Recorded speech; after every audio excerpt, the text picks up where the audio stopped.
All right, I'm just going to go ahead and get started. Today is technically our last lecture, because Tuesday will be kind of a wrapping up day, questions, me preparing you for the final. I know you all have a great many things to do. And then, of course, Thursday will be the final itself. Those of you who take it elsewhere, Tuesday will be the last time I see you. I miss you greatly. All the best. Today, we're going to be doing, then, the Cold War. Last time, we took our World War II narrative and we set out to look at how the rest of the world was changing in response to basically the end of the European empires. One place that we didn't go take a look at was China, and that's because I thought it fit better with the Cold War, the quote-unquote loss of China to the communists in 1949. That's going to be critical to our story here. Also to the way that Japan was rebuilt, which I started to talk about last time, or 2 times ago when we were talking about the end of World War II. The reason the United States decided to rebuild West Germany and Japan as industrial powerhouses is inextricably bound up with the Cold War dynamics that are going to develop very quickly. Very, very quickly. So let's start here with, let's go back. Let's start with the death of FDR. As I mentioned, FDR had made a series of agreements with Stalin at Yalta. These agreements, though, were very controversial because they weren't really written down, right? It was a lot of he said, she said, a lot of it up in FDR's head. When Truman becomes president, he's getting various reports from different advisors, some of whom were in the room for part of the discussion, other parts of the discussion. It's not entirely clear. FDR, of course, had come back and he had told, for domestic political purposes, he had told them that, I didn't really promise him anything that would be untoward or anything like that. Don't worry, there's going to be, freedom and democracy in places like Poland and whatnot. Don't worry about that. When really it was sort of a wink nod. FDR was very pragmatic. FDR was a very pragmatic guy. He understood that the Soviets were going to dominate these regions, and that his goal there would be politically to protect himself from looking like he had given up too much, and that Stalin would very quietly kind of just do what he felt he needed to do there.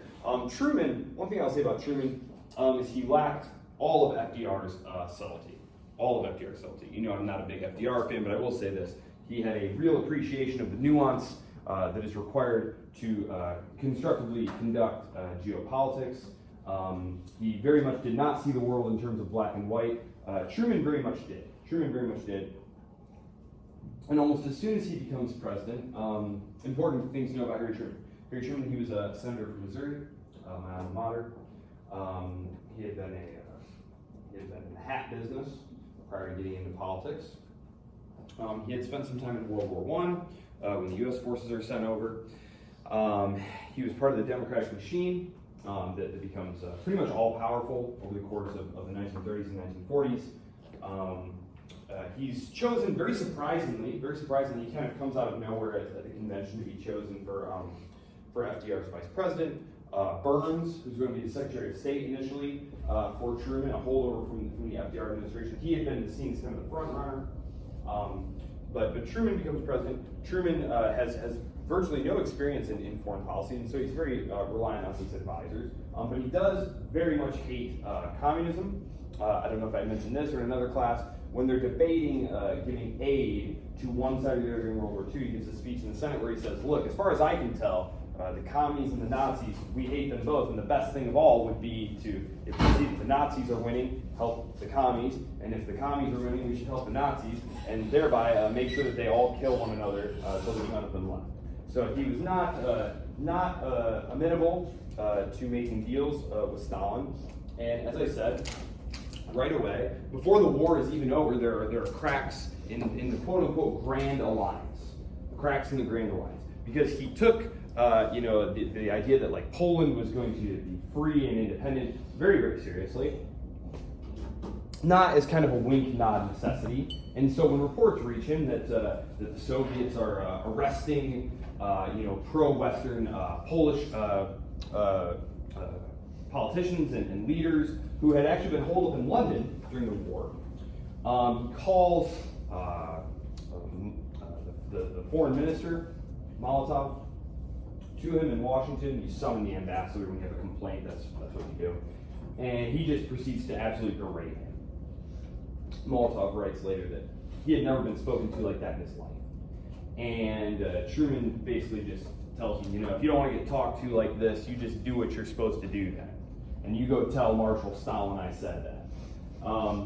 Truman is very thrilled with this conversation. He writes in his diary that he really showed the Soviets that he was tough and he wasn't going to take anything from them. This doesn't really do anything, though, except confirm suspicions of Stalin that the deals that FDR had made, in which Truman, who, when FDR dies, Truman says, I'm going to carry on his legacy. Stalin very much is suspicious of Truman immediately for this reason, and these suspicions are confirmed when they meet at Potsdam, which I talked about in the context of the Second World War lecture, the concluding one there, where it's very clear that they're not on the same page. That Stalin is very much thinking that he's going to get a free hand in Eastern Europe. Truman is very much thinking that all the flowery things that had emerged out of the quote-unquote Yalta agreements were going to be satisfied. In the meantime, what's going on here is a combination of two kind of contradictory things. On the one hand, Truman is very suspicious of Soviet intentions. On the other hand, they haven't yet tested the bomb, the nuclear bomb. And so Truman wants, at this point, the Soviets to come into the war. And part of the Yalta agreements had been that within 3 months of the war in Europe ending, the Soviet Union would declare war on Japan. Because, see, the Soviet Union had a non-aggression pact with the Japanese that they had signed in 1941. And if you remember, the island hopping campaign was going very bloodily. And I had mentioned that the United States was not even confronting really a fraction of Japanese forces. Most of the Japanese forces were tied up on the mainland, fighting against the Chinese, who I have mostly neglected to this point because I knew I was going to catch up with them during this lecture on the Civil War. But the Chinese had been part of the Grand Alliance. If you remember, I had talked about how the British were supplying them through Burma, the Burma Road, in the Second Sino-Japanese War. So at Potsdam, then they secure the agreement. The Soviets are going to come into the war. But while they're at Potsdam, Truman receives word that the bomb has been successfully tested, and now this is when Truman pivots to thinking maybe it wouldn't be such a great idea to have the Soviets getting involved in this war, because then this is going to well, you're looking at it this way. So Korea's over here, the Soviet Union's over here, and Manchuria's over here. Now Truman's thinking, do I really actually want the Soviets pushing their influence into this region? And this is not the only reason. Revisionist historians very much make it seem like this was the only reason Truman dropped the bombs, as sort of a form of nuclear diplomacy, sort of back the Soviets off. It was a factor in the consideration, but it was not the only one. But this was a factor driving this consideration. They didn't want the Soviets moving further eastward. They do, though. They do, and they set up support for a puppet government in North Korea. It's not really like quote unquote North Korea, but there are communist fighters who have been spending time fighting in China, and they are going to have. This is the current leader of North Korea, Kim Il-sung. This is his grandfather. And the Soviets are going to help keep him independent of the South, which the United States is going to support. And this is sort of foreshadowing for the Korean War, which is going to break out in 4 years at this point. 5 years. 1945, 1946. So, yes, Cold War tensions are very evident. What's really going to set the thing alight, though, because, you see, the American population is not all that interested or keen on confrontation with the Soviets. The Soviet Union was seen as the great anti-fascist force in Europe. In order to, kind of grease the wheels of getting money and arms to the Soviet Union, there had been a great propaganda campaign by the United States government to cast the Soviet Union in a very good light. Joseph Stalin was referred to as Uncle Joe. There was a campaign to make him seem like this lovable, likable guy who was just trying to protect his people from the insatiable appetites of the Nazi war machine and stuff. Mind you, this is a guy who's killed, millions of people at this point, but neither here nor there. I think I've mentioned that plenty. Point is, it's not clear to the American government, to the American people, that is, even though members of the American government, people like Forrestal in the Navy office, Dean Acheson, who's eventually going to take Burns' place as Secretary of State, George F. Kennan, who is the lead Russia expert in the government. He's going to author that famous long telegram, The Sources of Soviet Conduct. And then he's going to write this very famous article anonymously. It's just written by X. You can look it up. It's in Foreign Affairs. Yeah, it's published in Foreign Affairs. But it's the containment, the article describing containment, what the United States policy should be towards the Soviet Union. What's going to change is, as you can see here, we've got this buffer state of Yugoslavia here. Tito, Joseph Broz Tito, he was a communist leader here. He had been leading his own insurgency against the Nazis. This was one of the only areas the Nazis were never able to completely pacify. Yugoslavia is a very difficult country, very mountainous. They could control the cities, but never the countryside. So he is going to seize control of this country, and he is actually going to initially align himself as part of the Soviet bloc, but he is very quickly going to break, and Stalin is going to try and have him assassinated. He's going to survive. He's going to survive up until the 1970s, actually. He's going to be one of those who's part of the sort of non-aligned bloc system. So the Soviet bloc is right here. As you can see, though, this right here, we talked about this in the context of World War I. Access and control of these straits was a long-standing Russian imperial and then Soviet priority, right? You can't move your state. This is why that old saying, states don't have permanent friends or enemies, only permanent interests. It's because states can't move. States can't move. And so access to the Dardanelles, these straits here, is critical. And the Soviets start putting pressure on the very weak, very fragile Turkish government here. Turkish government is being helped by the British and then also Greece. There's a conservative government under a monarch there. He's being propped up also by the UK. But there's a communist insurgency and a civil war going on in Greece. This is being, it's complicated. Stalin was reluctant to see other powerful communists take charge of countries because he wanted to be the leader of world communism. So he was very, he was not desirous to see independent communist movements spring up and do things, especially against his orders. In fact, Mao Zedong, the communist leader of the CCP, of eventual China, Stalin had been supporting his rival, Chiang Kai-shek, the eventual founder of the Republic of Taiwan. He had been supporting him. They patched things up, but just to show you, it's not monolithic. I'm going to talk in a lot of broad generalities over the course of this lecture because it is about the Cold War and the communists versus the West and stuff. But just so you know, if you take more advanced courses on this subject matter, you're going to see that there's actually tons of difference within these blocs, the communist and the Western bloc. For example, France is going to pull itself out of NATO's integrated command in the 1960s. As I said, there's going to be a split between the communists in China and the communists in the Soviet Union, between the communists in China and the communists in Vietnam, who they've been supporting against the Americans. So it's all just very nice and complicated and difficult to describe in a clean, simple way. But what's happening here is the United States government is looking at this situation here and saying, wow, we really don't want the communists to have control of this, because then they have free access to the Mediterranean here. This would greatly imperil the British Empire, which is still a thing, because of course Egypt's right down here, the canal.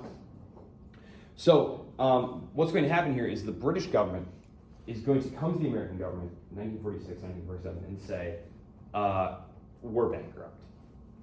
World War II has exhausted the empire, and the ambassador comes to DC and he says, you must take the torch of world leadership from our still chilling hands. Meaning that the British Empire is dead, it's got no power left, it's going to be up to the Americans to keep the Soviet Union back. This is also going to extend to Persia, modern day Iran. I have a nice little map here. There wasn't a good one in the book, but right here, what's going on? Oil, critically important. I don't need to explain why. You know oil is important. This right here is the Soviet Union, and as you can see, it butts right up against Iran. Now, the British and the Soviets had divided Iran into sphere of influence, going back a long way, back about 100 years. But what's going to happen here is there's going to be, the Soviets are going to move in here and occupy these northern oil fields. There's going to be an agreement struck over the course of the negotiations at Yalta and at Tehran, or at Yalta and at Potsdam, that says, okay, when the war is over, within 6 months, we'll all leave. We'll all leave Persia here. But the Soviet Union is very much dragging its feet. The British leave on time. The Soviets do not. And it seems to threaten ominously, because as you can see, you're just a hop, skip, and a jump away from all the oil here of the region, right? There's Iraq, there's Saudi Arabia, right? There's Egypt right over here, the Suez Canal. It's all fairly close, and the British don't like this at all. They need the Americans to help them. Of course, the American and British oil companies have set up shop here in the Middle East, the so-called Seven Sisters. U.S. pressure is going to get them to leave, but they are going to set up a support for a communist party of Iran, which I know sounds really weird if you follow Iranian politics today, the idea that there was like some really strong communist party. But actually they are going to take control of the government for a while, and Mohammad Mossadegh is his name. I'm not going to bring this up again, so just so you know. Teddy Roosevelt's grandson, Kermit, was an early special operations officer. The CIA is in its infancy at this point. He's going to orchestrate a coup in Iran, and they're going to take out Mohammad Mossadegh, and they're going to put in power Shah Reza Pahlavi. And he's the guy who's going to get chased out of the country in the 1970s during the Iranian hostage crisis and the storming of the embassy and all that stuff. So just to show you how this all ties together there. So, interesting stuff. So, back to our narrative. What Greece needs is money. That's what the British don't have, right? The British are broke. Senator Arthur Vandenberg of Michigan, Republican from Michigan. He had been a huge, I'm going to use the word isolationist. This was a word that was applied to typically Republicans, but some Democrats in the 1930s and early 1940s who did not want to militarily intervene in other countries. So they were called isolationists. It's a very nice, friendly word. So, not terribly accurate. They wanted to have trade and engagement with the rest of the world, but they didn't want to militarily engage with the world. Arthur Vandenberg, however, is one of a handful of isolationists who comes around to seeing the world more through the FDR Truman paradigm of the world needing global U.S. leadership.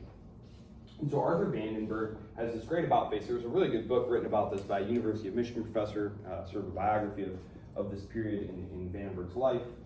He saw this new world that was being built as possibly very, very advantageous for the United States, especially economically. Michigan was not yet part of that Rust Belt. Michigan was the heart of the manufacturing country, and the United States manufacturing constituted over 50% of the world's global manufacturing at this point.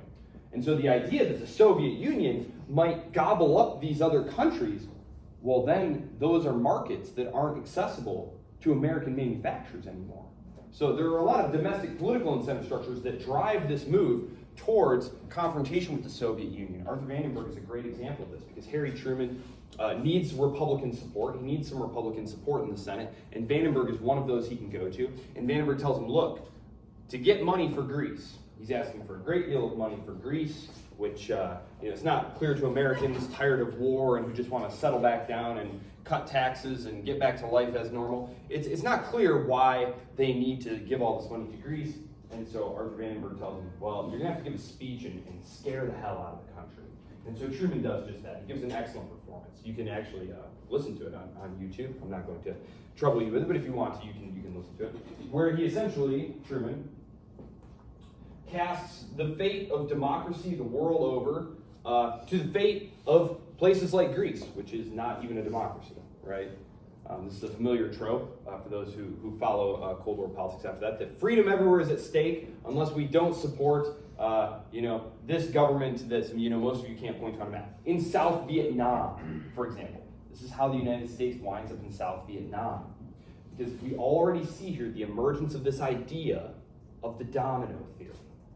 The domino theory. This won't be properly articulated for several years until the Eisenhower administration, which the Eisenhower administration is filled with a lot of the same people who were in the Truman administration. This period is the formulation of the quote-unquote bipartisan foreign policy consensus, and really a domestic policy consensus too, because Republicans who take power in the 1950s under Eisenhower realized that the New Deal programs, things like Social Security and whatnot, aren't going to be able to be gotten rid of, that they're going to have to essentially embrace these programs, and they just try and run them on a little bit of a smaller budget. This is not a class on American history, but this is the moment when centrist Republicans and Democrats get together and form that bipartisan consensus that's going to kind of carry through really all the way up until, 15 years ago probably, is when you started seeing this fracture that is really becoming more polarized now, although the parties are starting to grow back together a little bit. He gives this speech, he convinces the Americans to do this. They back up the government here in Greece. They're going to stave off a communist takeover there. In response to this and threats over action in Iran if the Soviets don't get out of Iran, as well as there had been an agreement that Germany was going to be disunified after the war, and that it was going to be turned into this kind of agrarian, middle zone, disarmed place. If you remember from our lecture on German unification, the creation of Germany, Germany had been divided forever, and it wasn't until the 1860s and 70s that the wars of German unification are fought, and Germany is created, this big unified Germany. Well, the deal was that they were going to keep Germany disunified.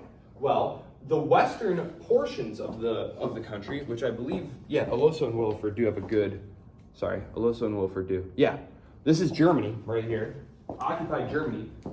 The Allies decide that they're going to combine their zones into one state. And this was something that had been agreed that they weren't going to do. This right here, by the way, is Berlin. This right here is Berlin.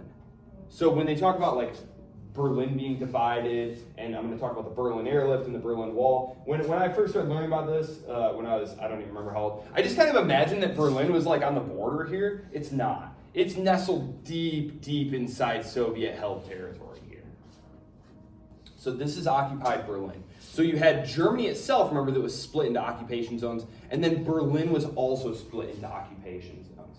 And so even once the Cold War has started, there are still troops, like Allied troops there, right here. So what's going to happen here is, in response to all of these things, which again, I hope it's clear from this, that like both sides are in some ways misunderstanding the intentions of one another, both sides doing things that are alienating one another, but that are understandable for their own reasons. The Cold War just kind of emerges out of this. No one really wanted a conflict. Stalin himself believed that another war was probably inevitable, but the Soviet Union was completely broke, living on U.S. loans and support, and was just devastated. Obviously, 27 million Russian Soviets had just died. The American population did not want another war at all. They wanted demobilization immediately. But just a series of moves and counter moves that they kind of take on a momentum of their own, and this is what the Cold War grows out of here. In response, the Soviets are going to blockade Berlin. Basically, there had been a road connecting the British zone to Berlin. It was a single road, and this is how supplies and troops and people were moving in and out. Well, one day, the Soviets start interfering with this traffic, and they stop it completely. This is an attempt to force the Allies out of Berlin. This is seen as a challenge to the Allies. Harry Truman accepts the challenge and conducts what's known as the Berlin airlift. This is going to go on for months and months and months. This was the resupply of this city of millions of people by the air. By the air. The Allies build a bunch of east-west facing landing strips, and there is a plane touching down on average about once a minute. These cargo planes just constantly taking off and landing, resupplying the city. And eventually Stalin does lift the blockade. But by this point now, the Cold War lines are very, very much set. So there's proxy conflicts going on in Greece. There's posturing and positioning over Turkey and Iran. And now all we need is a hot conflict. And that's going to happen in Korea. 1949, I'll just point this out right here. In 1949, those democratic elections, quote unquote, those free democratic elections in Eastern Europe have been held under very unfair, totally unfair circumstances, and the Communist parties win, right? So by this point, all of Eastern Europe here are under one-party communist rule. Now, the communists are local. The communists are local. So that means in charge of Poland, it's Polish communists, right? But they are ruling with in agreement and with the help of the Soviet communists back in Moscow. So that can be a little bit complicated when you think of like the Soviet Union and ruling Eastern Europe. Maybe you think like, oh, the communists, so there's Russians there. Well, no, it's local, it's Polish communists, it's Czech communists, right? It's Hungarian communists. These are the people who are actually running things in the country. But if things get out of hand, if there's trouble, for example, there's going to be an uprising in Hungary, the Soviet Union then is going to roll, the Russians are going to roll tanks in there and crush them. And this is going to happen in Hungary and later in Czechoslovakia. And there's always the sort of looming threat of this happening. So that is what's going on in Eastern Europe there. Okay, so moving on here. The Berlin Wall, I'll just say this really quickly. The Berlin Wall won't be built until 60-61. By this point, John F. Kennedy will be president. I'm just going to talk about it now. It's not like a terribly important, it's not as important. It's more symbolic is what it was. And of course, the bringing down of the Berlin Wall and, Ronald Reagan and Mr. Gorbachev tear down this wall. It's all very famous and stuff. But really, all it was a wall to prevent East Berliners going and sneaking off into West Berlin and disappearing, because the living standards and the way you live in one half of the city or the other are going to start diverging very dramatically, right? West Germany is going to, in 20 years, become like the richest country in Western Europe, the most powerful, richest, most industrial. And so if you're living in East Germany, which was the most brutal police state of the Eastern Bloc, it was even worse than Soviet Russia once Stalin was dead, which Stalin's going to die in 1953, and Nikita Khrushchev is going to take power. And he undergoes a process of de-Stalinization. He gives this very famous speech that I'll talk about in a minute here, where he denounces Stalin and the cult of personality. But basically, if you were living in East Germany and in East Berlin, it was one of the worst, it was pretty much the worst place you could be living there. It was the most repressive dictatorship. The Stasi were their secret police, and they were notoriously bad. So they build the wall to stop not troops or something like that. It wasn't meant to keep troops out. It was meant to keep their own population in. It was almost like a prison wall is what it is. So that's the Berlin Wall. And we will revisit the Berlin Wall at the end of this lecture when we do in fact tear down that wall. So Greece, I had mentioned that this is a good chapter. I feel like the decolonization chapter and the Cold War chapter are some very, very good chapters by Aloso and Willeford, because they get to stick with like just that one straight up narrative. Containment right here. The U.S. is going to concede Soviet domination of Eastern Europe, right? This is de facto, right? There are already millions of Soviet troops there. There's no way to dislodge them without a horrifying war that nobody wants. Right? So Truman, even though he doesn't want to, he is going to accept domination of Eastern Europe by the Soviets, but he decides that everywhere else, we are going to confront them. The nuances of containment are difficult. George F. Kennan, the diplomat who I referenced earlier, did not believe that the leading component of containment should be military. That is eventually what happens. But his idea was that it was to be more of a diplomatic, economic effort to keep the Soviets hemmed in, and then eventually all the contradictions inherent to communist rule would lead to communism disintegrating from within, which is what ultimately wanted to happen. Okay, this right here, this is the Fulton speech. Winston Churchill, I told you he gets voted out of office quickly after the war ends, but he shows up in Fulton, Missouri, and gives his very famous Iron Curtain speech. I won't trouble you with that. It's one of his famous speeches, though. Okay, so we divided up Europe. Yep, here we go. You're going to see some gray countries on this map here. You can see some gray on the map here. Austria and Switzerland.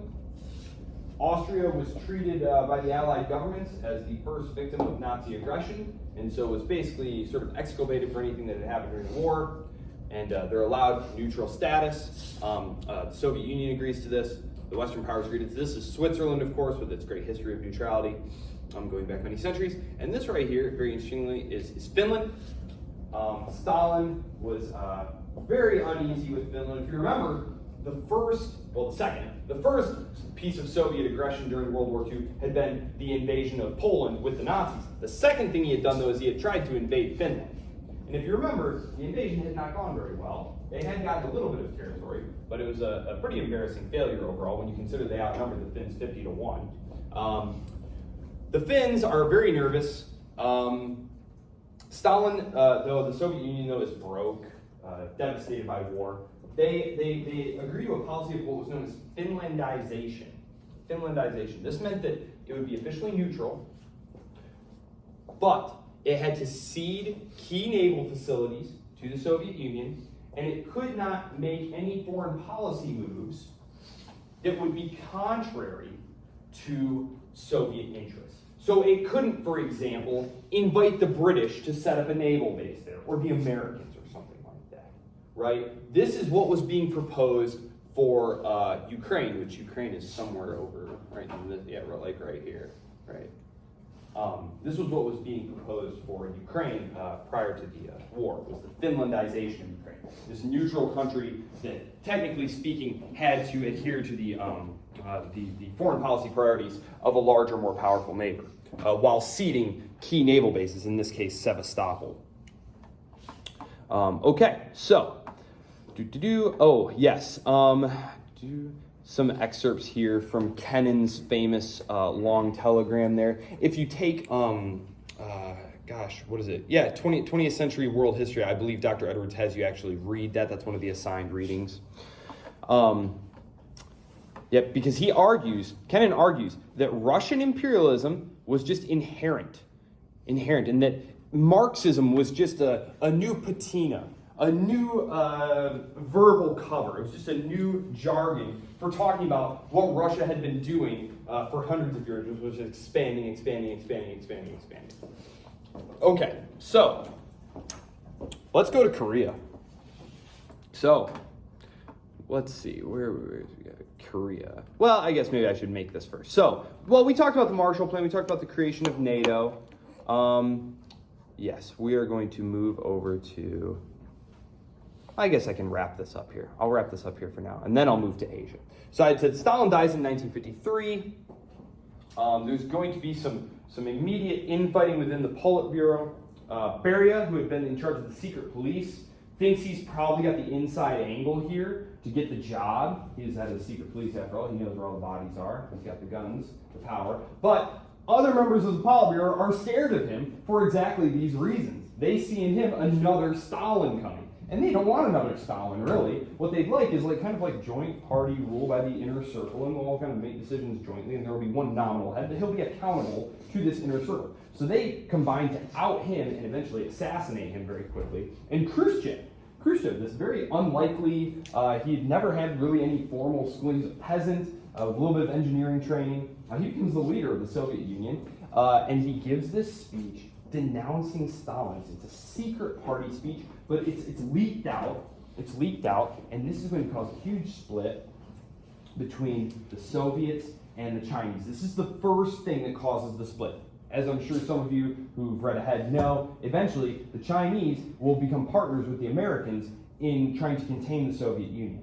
Well, that was because of this initial split between the two largest communist countries.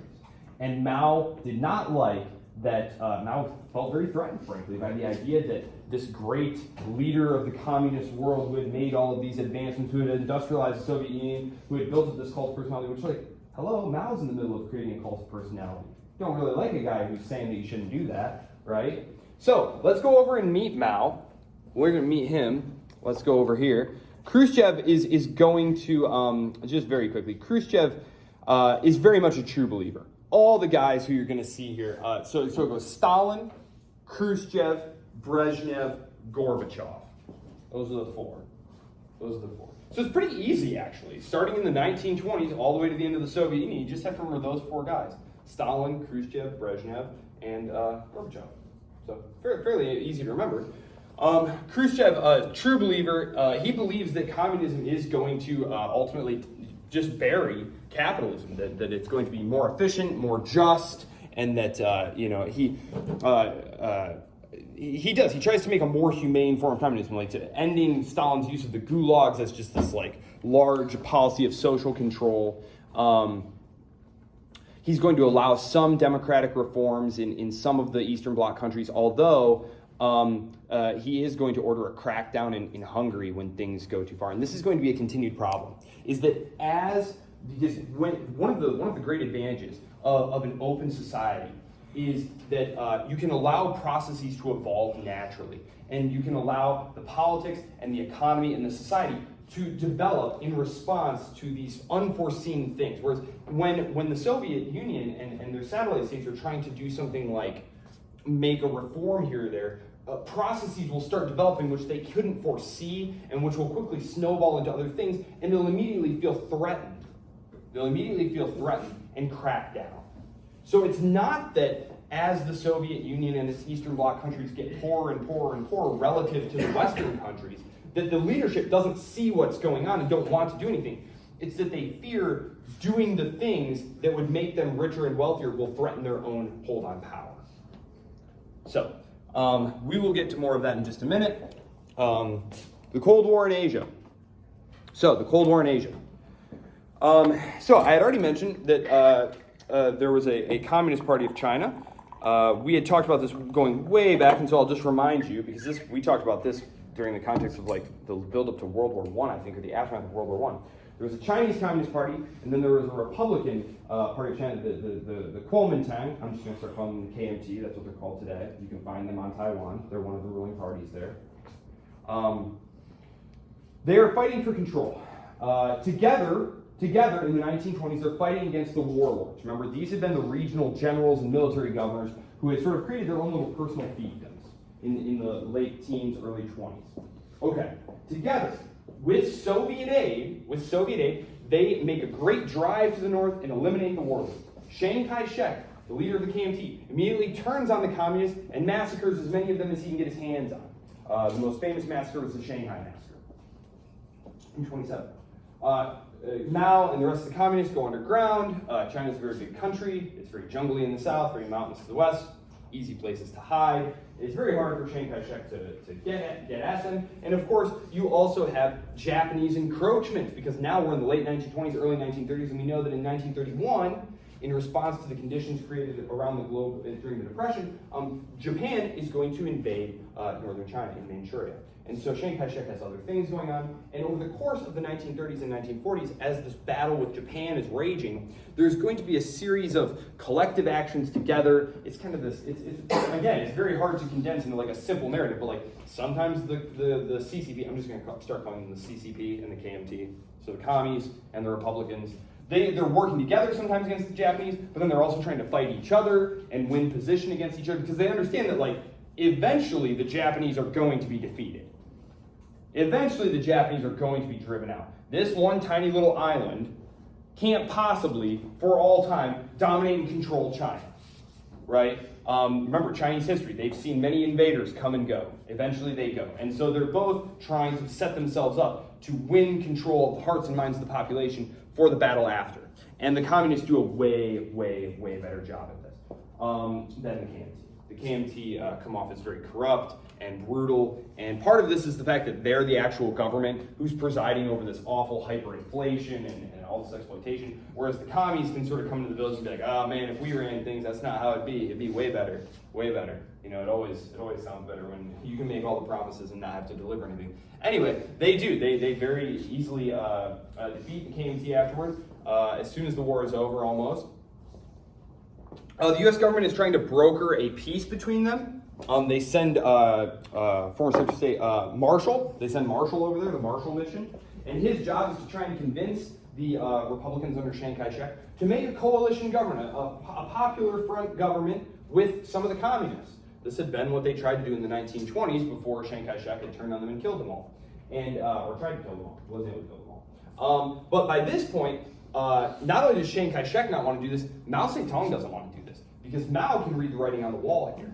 They've got the better trained army. They've got more equipment from the Soviet Union. The Soviet Union is pouring weapons and money down on them by this point, and military advisors. And there's going to be a sweeping move south, almost as soon as we're in 46, 47, 48, and it's just one long sweeping push. And eventually, the Republicans are pushed off of mainland China, and they wind up on Taiwan, Formosa. It's called Formosa, now it's called Taiwan. I'm just gonna call it Taiwan. Just if you're reading your book and it says Formosa, Formosa and Taiwan are the same thing.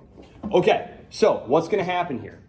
Okay, the whole thing that's going on in Taiwan, between Taiwan and the mainland, because of course, now Taiwan and the mainland are not very far apart from each other, and there's a whole string of islands that connect mainland China out to Taiwan.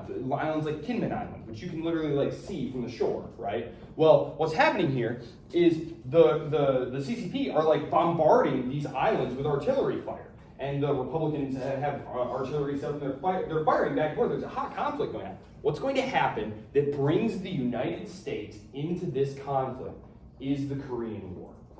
The Korean War. So I'm going to skip down here. All of this right here is covered. Everything I was just talking about here, right here in Oloso and Williford, right here. I will definitely put a question on there is a question on the final exam about this. It's very relevant to today, obviously. How many of you here like regularly follow the news? Anybody? Like when I say regularly, I mean like do you check in on what's going on around the globe like a few times a month? Okay. Well, if you do check it out, you will see that Taiwan is a huge flashpoint, that if there is a huge war, that's one of the places it could start over. Which sounds crazy, but yeah, that's definitely possible. Okay, so the war. Yes. Okay, so Syngman Rhee.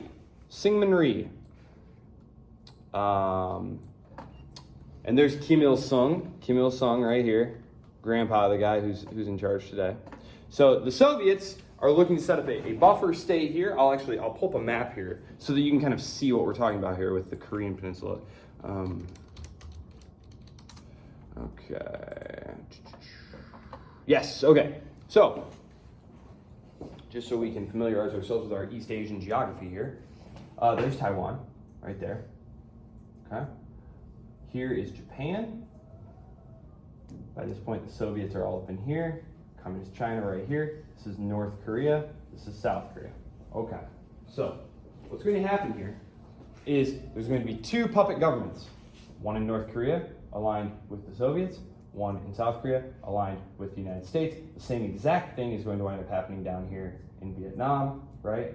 So what's going to happen here is there's going to be sporadic fighting going back and forth. I've seen reports that it was the South that was firing on the North. I've seen reports that it was the North that were making incursions into the South. Point being, for our purposes, what's important is that a war breaks out. And that very quickly, the North steamrolls down toward the South. And it looks like they're going to overrun Seoul and reunite the peninsula under communist rule. Part of this stems perhaps from a miscommunication because Dean Acheson, who I mentioned as the Undersecretary of State under Burns, he's the Secretary of State now, and he gives this speech where he says, yes, we have this policy of containment, and we're going to make sure that, that the commies stay out of Japan, and out of the Philippines, and out of Singapore, and he lists off all these countries, but he doesn't include South Korea in his list. And he says later that that was just an oversight. He didn't mean that this was like a comprehensive list. He was just rattling off some places. Well, Stalin reads this as kind of an opening, and so he does. He says, look, if Mao will offer you support, go ahead and do it.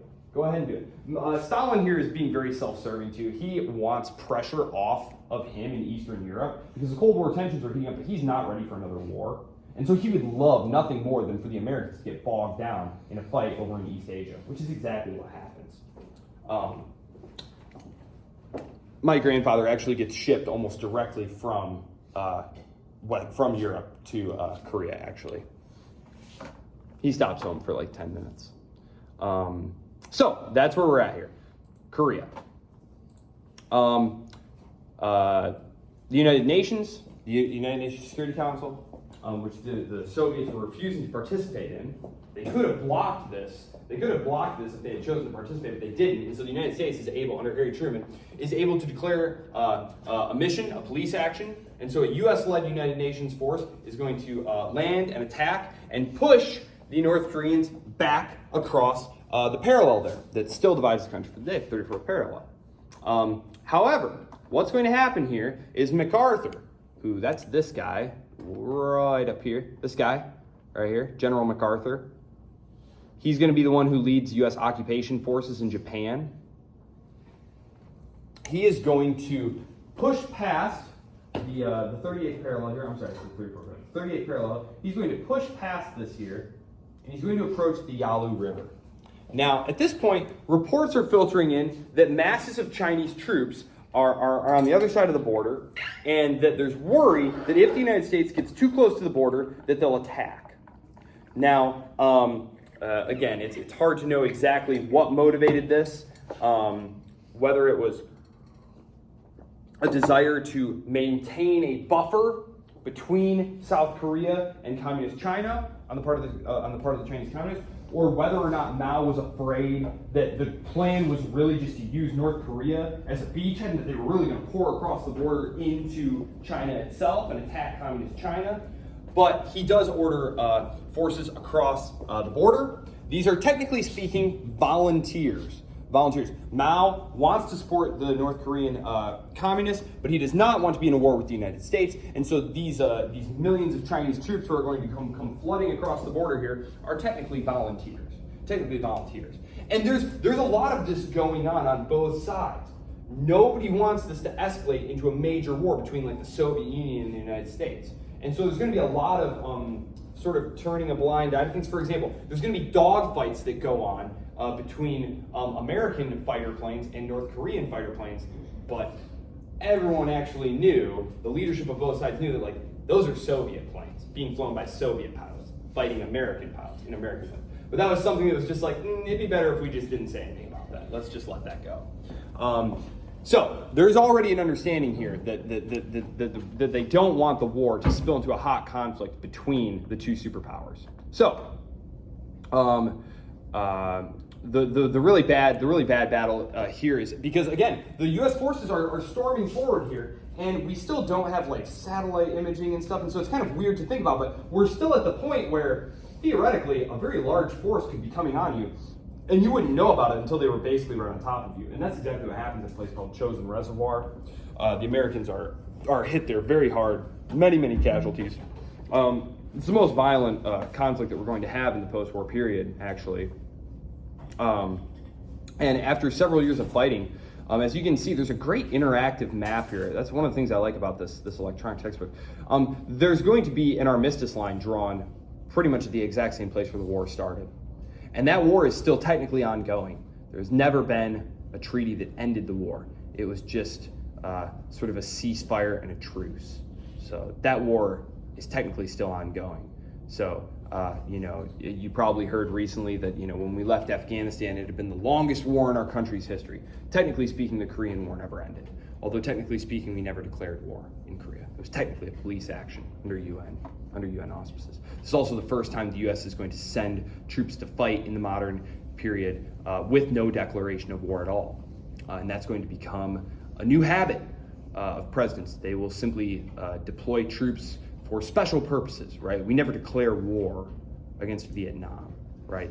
The Congress just authorizes the president to take some sort of military action. So, this conflict is frozen. Like I said, the descendants of Kim Il Sung are still in power. Kim Jong Un is the most recent guy. The establishment of the People's Republic of China in 1949. This was one of the things that was going to provoke the United States, or not provoke. Well, it had given an impetus to embracing conflict because China, the United States. It had been a long-standing foreign policy priority, if you remember, not to have anyone dominating China. Remember, we had the map from our lecture about conflict brewing between the United States and Imperial Japan, right? Because what was Imperial Japan doing? They were building an East Asian empire, and it was going to block the United States off from the China market. Well, post-war planners had said, well, look, what we're going to do is we're going to have Japan. We're going to have Japan's captive market be China right here, right?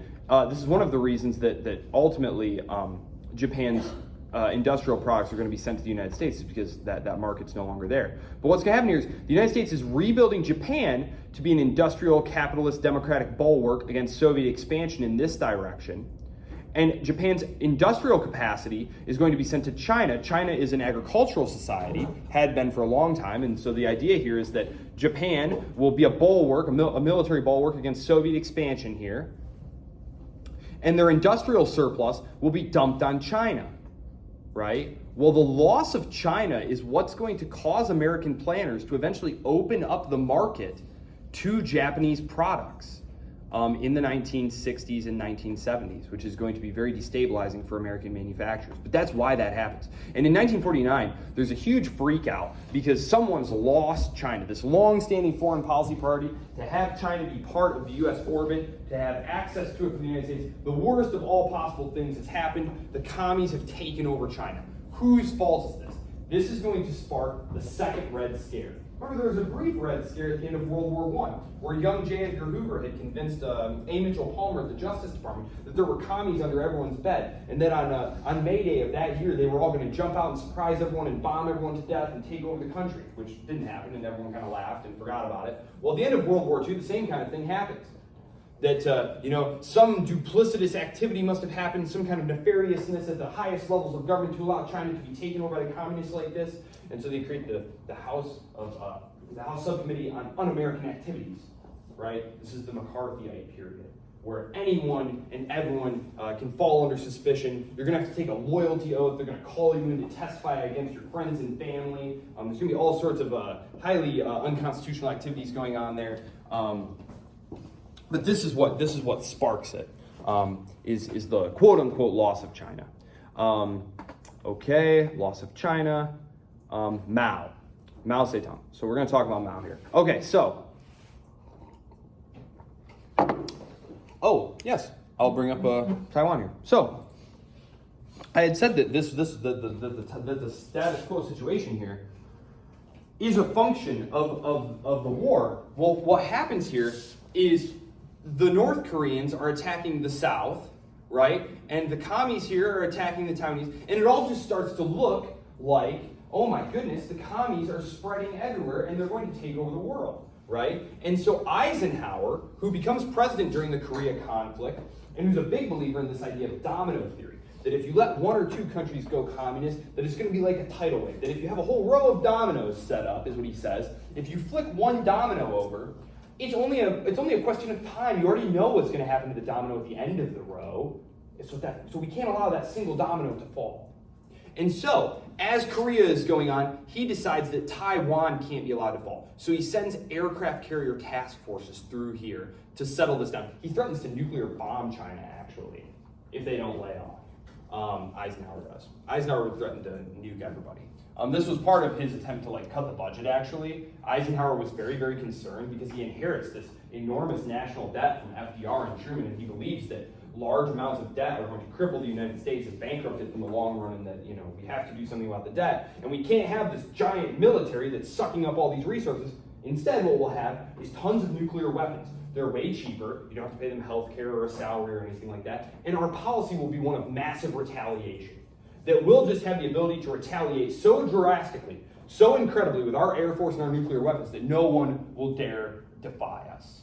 So that's Eisenhower's policy, which is massive retaliation. So that's how he's able to cut. If you look at U.S. budget deficits and debt in the post-war period, you'll see huge drop-offs during the Eisenhower years. This is one of the reasons. He also had what was called the dime store New Deal, where he said, okay, all these new social policies, well, we're going to trim them down a little bit. We'll still have the New Deal, but it'll be on the cheap, the dime store New Deal. So that's how that conflict winds up getting frozen here, along with Korea, is it was tied into part of the Cold War. So, and it will remain that way until the 1970s. So, Let's do a little bit inside China. Okay, so inside China, Mao is going to move to consolidate his own rule. Let's see, the split with the Soviets, it starts very early, 53, the Stalin speech, the crimes of Stalin. He's horrified that someone would leak all this bad press about such an august figure in the communist movement. Stalin was the father of global communism. Even though he had been supporting Chiang Kai-shek against him, Stalin didn't really hold it against him. He kind of felt like, Stalin was worried about the Japanese expansion. He saw Chiang Kai-shek as the most likely person to stop that from happening. We were a bunch of guerrillas hiding out in the mountains. Bygones be bygones. We'll be okay now. When he dies, though, Mao kind of feels like, I'm the new head of global communism, right? If there is a head, Stalin was number one, I'm number two. Who's this new guy? Khrushchev. No one had really even ever heard of him. He was just some kind of faceless inner member of the Politburo, right? And then, of course, he comes out and gives this speech denouncing Stalin.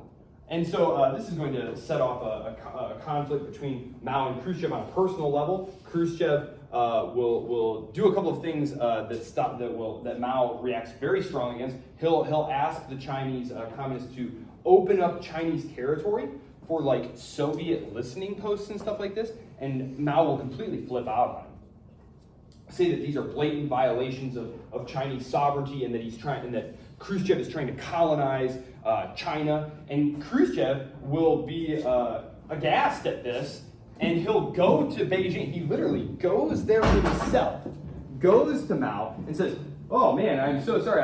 I totally didn't mean it that way." Mao, though, takes this opportunity to totally degrade and humiliate Khrushchev in a series of very calculated, staged incidents. And so the split is already very much happening by the mid-1950s. And they're going to start competing for clients in the developing world. Remember, we have the decolonizing world, right? Well, they don't want to take sides in the superpower conflict for the most part. And this is the origins of the term third world.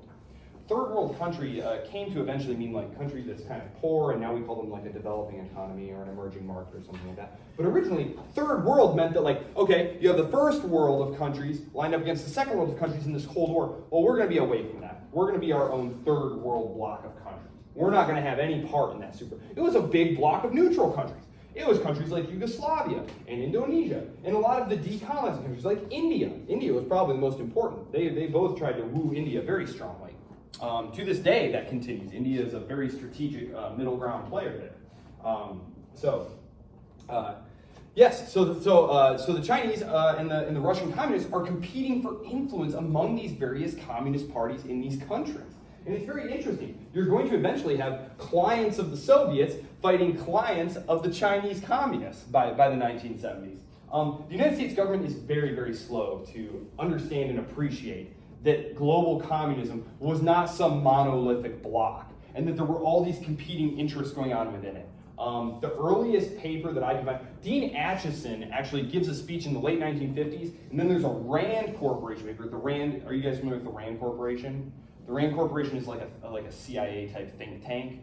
They kind of produce like strategic analyses and documents and stuff. They had one in 1962 where they said essentially we think actually that there might be a split between the commies, and maybe we can exploit that and use the Chinese against the Russians maybe.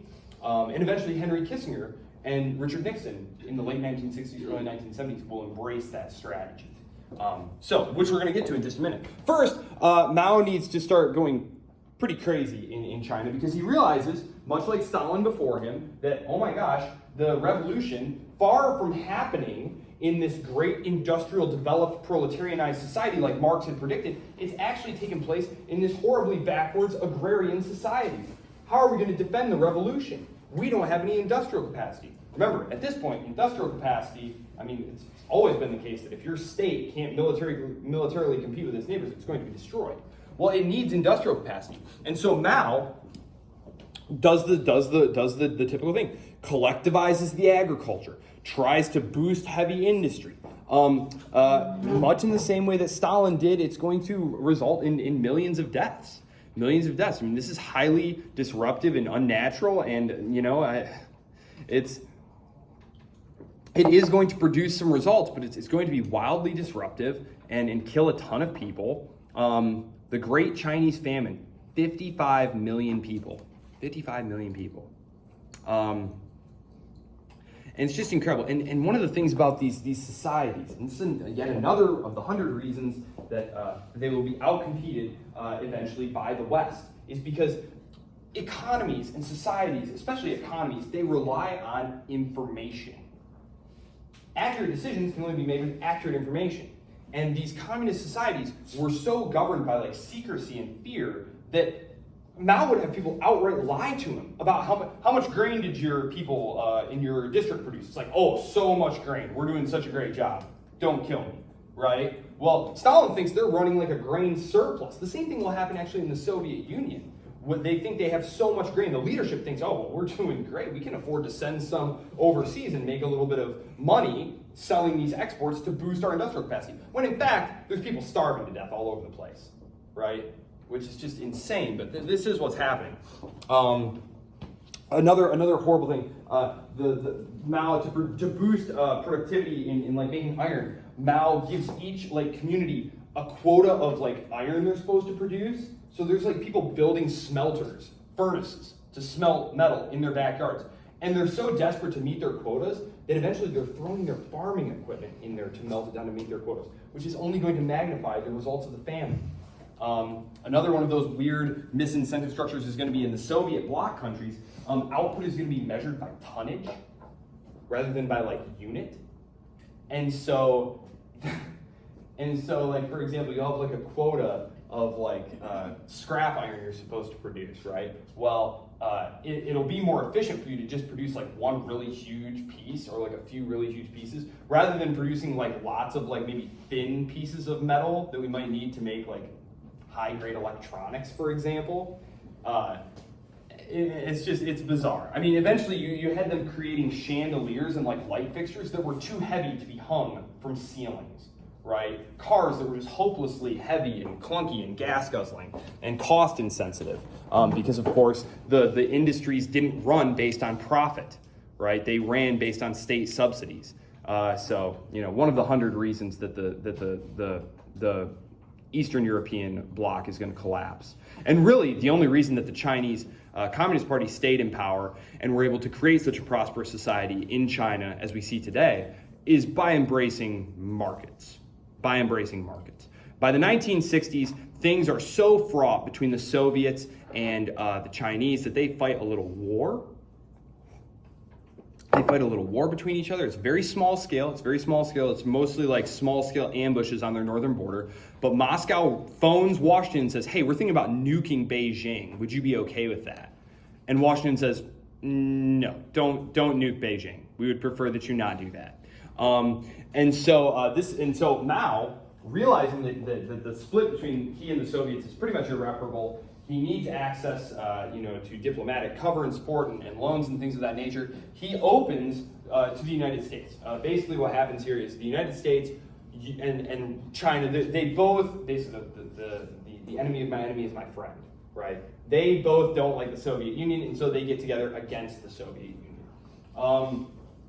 In the background to this is the Cultural Revolution. This was actually the party.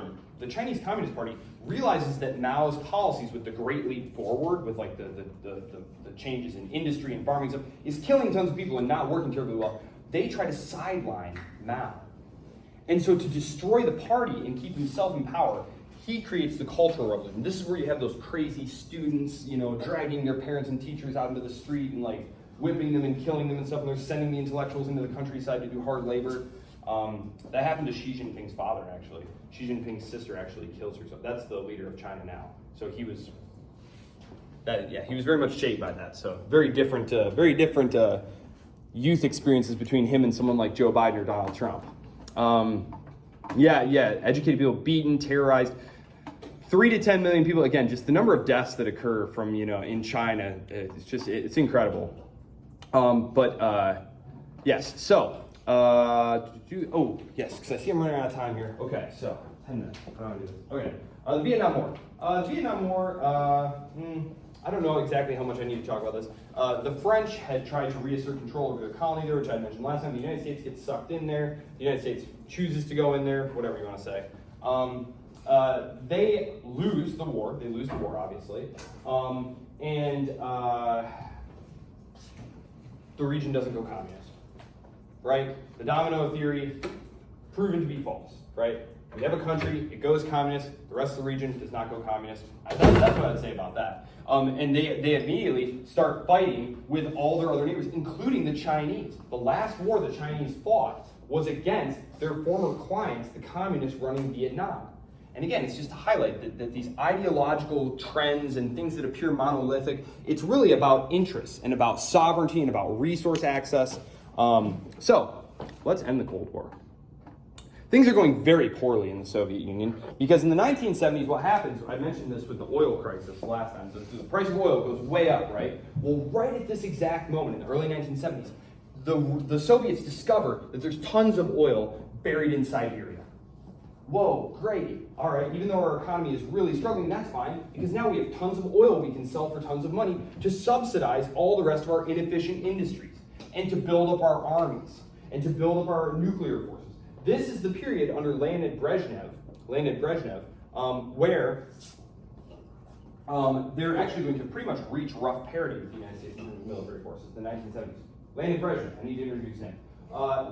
Khrushchev, if you remember, he's the one who had been in power after Stalin. He's going to lose his job following a series of debacles.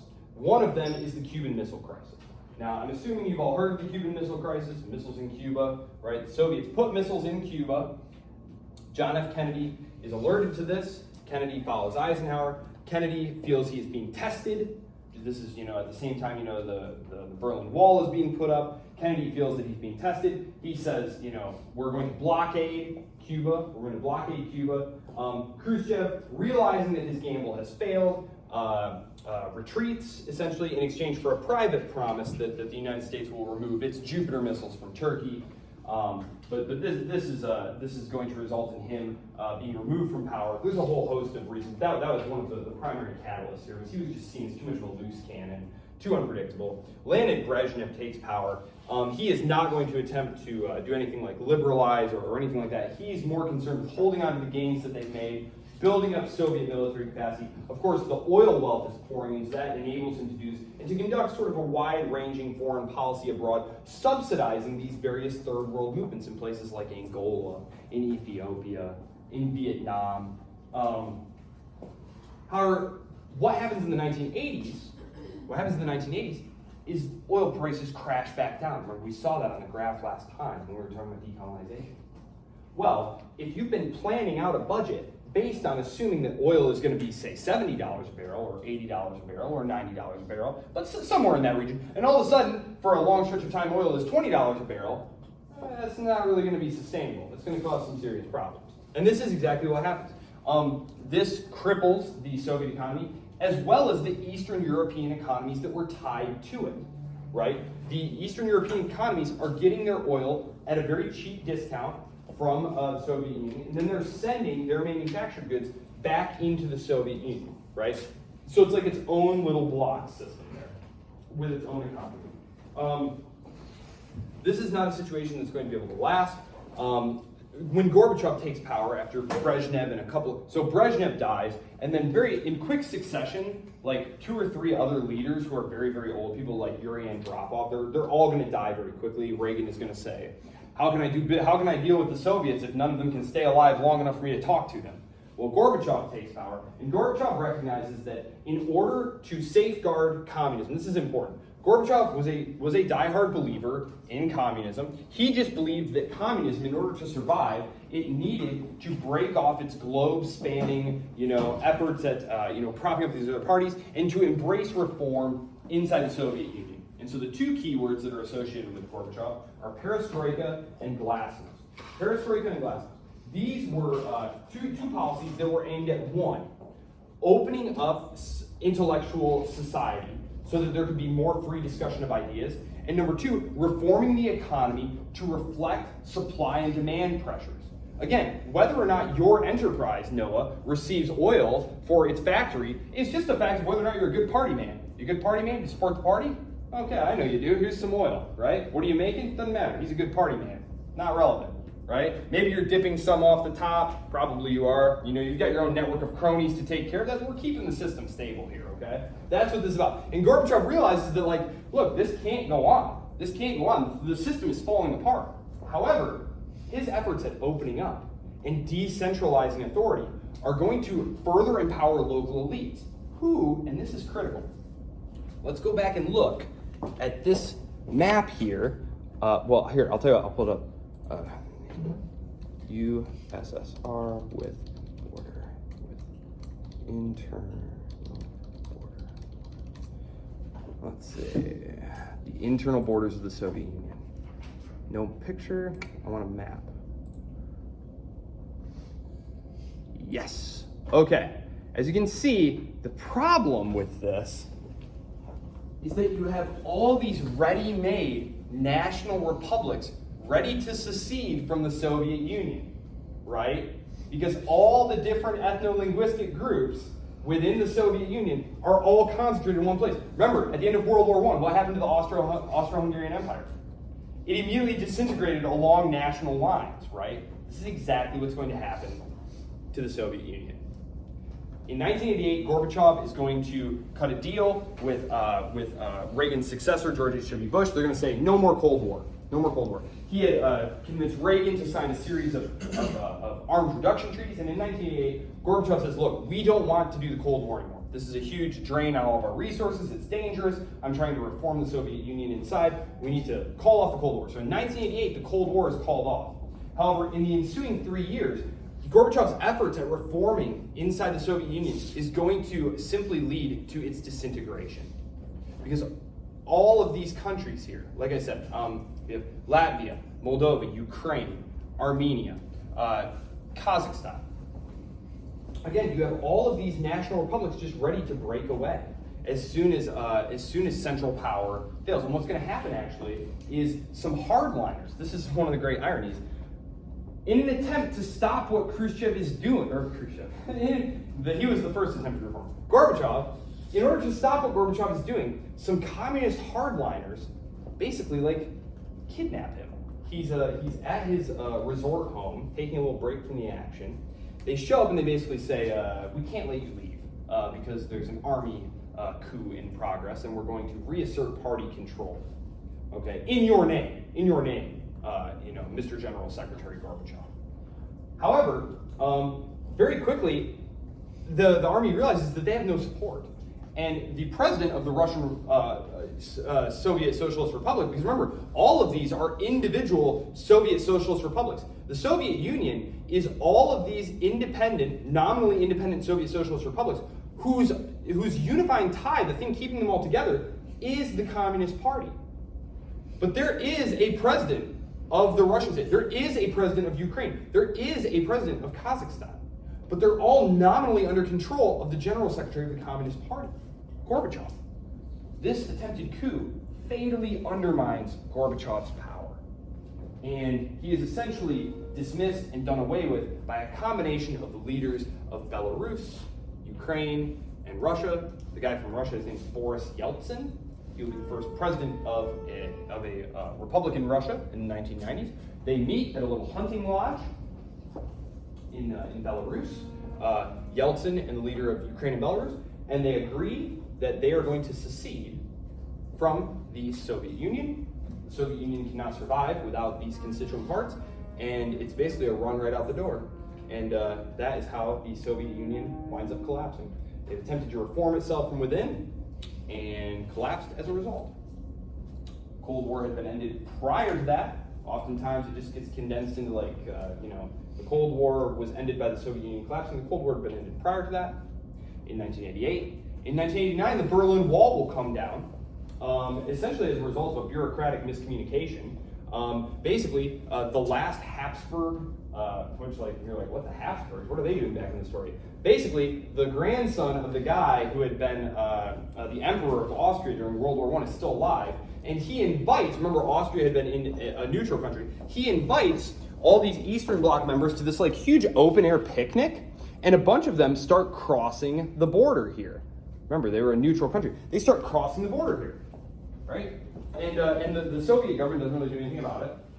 And so someone asks I believe it was reporters, someone asked one of the bureaucrats in East Berlin, in East Germany, so is it okay now for people to cross over into Western Europe? And he says something along the lines of, well, you know, we're not really going to take any steps at this time to prevent something like that. And people listening on the radio and on the TV hear, oh, we can leave. And so they all just kind of rush out into the street, and people start like crossing over the wall. People quickly start like breaking the wall down with like hammers. And there's this big kind of spontaneous event, and the wall comes down in 1989. So again, it's, you know, the Cold War ends in 88, the Berlin Wall comes down in 89. The Soviet Union collapses in 1991. I would just like you in your head to keep in mind that these are all separate events and that it didn't all happen simultaneously. Okay, any questions? I knew we had to cover a lot today, but okay. I will see you all on Tuesday. We'll talk a little bit more about this because I didn't really get to the end of the century here, which I wanted to. We'll talk a little bit about the aftermath and the end of the Cold War and the new countries of Eastern Europe and globalization really knitting the whole globe together. No more blocks. And then review on Tuesday and exam Thursday. Please email me if you have any questions. You said the exam's on Thursday. Thursday. So I'm from Iowa, and I was wondering if I could move it up to Wednesday Of course you can. morning or course you Tuesday, can. You may one take of it. those days. You may take it whenever you like. Because my flight is Wednesday afternoon. Because You I thought our may- final